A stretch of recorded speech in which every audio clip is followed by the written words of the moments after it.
So ಎಲ್ರಿಗೂ ನಮಸ್ಕಾರ ಅಂತ ಹೇಳ್ತಾ ಇವತ್ತಿನ ಬಿಗ್ ಬಾಸ್ ವಿಷಯ ಏನಂದರೆ ನಮ್ಮ ಧನ್ರಾಜ್ ಅವರು ಫೈನಲಿ ಕ್ಯಾಪ್ಟನ್ ಆದರು. ಸೊ ತುಂಬ ಏರಿಳಿತವನ್ನು ಕಂಡಿದ್ರು ಅವರು.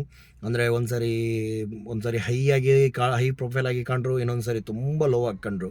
ಆದರೂ ಅವರಿಗೆ ನನ್ನ ಪ್ರಕಾರ ಅವರಿಗೆ ಒಂದು ಬಿಗ್ ಬಾಸಲ್ಲಿ ಹೇಗೆ ಆಡೋದು ಅಂತ ಕಲ್ತಿದ್ದವರು ನಮ್ಮ ಹನುಮಂತು ಅವ್ರು ಬಂದ ಮೇಲೆ. ಆದ್ರೂ ಒಂದು ಅವರ ಸ್ಟ್ಯಾಂಡನ್ನು ಅವರು ಕರೆಕ್ಟಾಗಿ ಒಂದು ಸುದೀಪ್ ಅವರು ಹೇಳಿದ ಮೇಲೆ ಕರೆಕ್ಟಾಗಿ ಒಂದು ಸ್ಟ್ಯಾಂಡ್ ತಗೊಂಡ್ರು. ಮೋಕ್ಷಿತ್ ಅವರಿಗೆ ಅವರು ಆಗಿ ಕರೆಕ್ಟಾಗಿ ಮಾತಾಡಿದರು.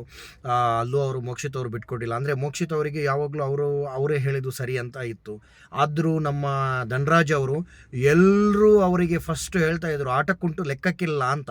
ಸೊ ಆಟಕ್ಕುಂಟು ಲೆಕ್ಕಕ್ಕಿಲ್ಲ ಅಂದವರ ಎದುರೇ ಅವರು ಕ್ಯಾಪ್ಟನ್ ಆದರು. ಸೊ ಅಂದವರು ಇನ್ನೂ ಕ್ಯಾಪ್ಟನ್ ಆಗಿಲ್ಲ. ಅಂದರೆ ಕ್ಯಾಪ್ಟನ್ ಒಂದು ತುಂಬ ಕಷ್ಟಪಟ್ಟು ಆಡಿದ್ದಾರೆ ಅಂತಲೇ ಹೇಳ್ಬೋದು. ಯಾಕಂದರೆ ಅಲ್ಲಿಂದ 6 ಜನ ಇರುವಾಗ 6 ಜನರಲ್ಲಿ ಒಬ್ಬನನ್ನು ಆಯ್ಕೆ ಮಾಡ್ತಾ ಇದ್ದಾರೆ ಮನೆಯವರು ಅಂದರೆ, ಸೊ ಅದು ಒಂದು ಅವರ ಒಂದು 50 ದಿನದ ಜರ್ನಿಯಲ್ಲಿ ಅವರ ಒಳ್ಳೆತನನೇ ಆಗಿರಬೇಕು. ಇಲ್ಲ ಇದ್ದಿದ್ರೆ ಮನೆಯವರು ಎಲ್ಲರೂ ಸೇರಿ ಧನ್ರಾಜ್ ಅವರನ್ನು ಚೂಸ್ ಮಾಡ್ತಾ ಇರಲಿಲ್ಲ ಅಲ್ಲಿ. ಅಂದರೆ ಶಿಶಿರ್ ಅವರ ಆಪ್ಷನ್ ಕೂಡ ಧನ್ರಾಜೇ ಆಗಿದ್ದರು ಅಂತ ಅನಿಸುತ್ತೆ.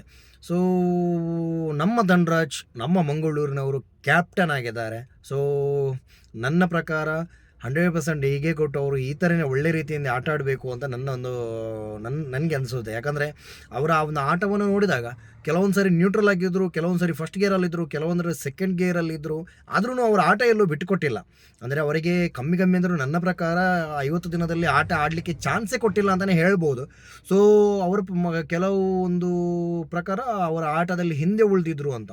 ಸೊ ಕ್ಯಾಪ್ಟನ್ ಆಗಿ ಧನ್ರಾಜ್ ಅವರು ಏನೇನು ಮಾಡ್ತಾರೆ ಏನೇನು ಮಾಡಲ್ಲ ಅಂತ ನೆಕ್ಸ್ಟ್ ವೀಕಲ್ಲಿ ನಾವು ನೋಡಬೇಕು. ಆದರೂ ಧನ್ರಾಜ್ ಅವರಿಗೆ ದಯವಿಟ್ಟು ಸಪೋರ್ಟ್ ಮಾಡಿ ಅಂತ ಹೇಳ್ತಾ, ಮುಂದಿನ ದಿನಗಳಲ್ಲಿ ಕೂಡ ಧನ್ರಾಜ್ ಅವರು ಹೀಗೆ ಆಟ ಆಡಲಿ ಅಂತ ಹೇಳಿ ನಾನು ಆಶಿಸ್ತೇನೆ.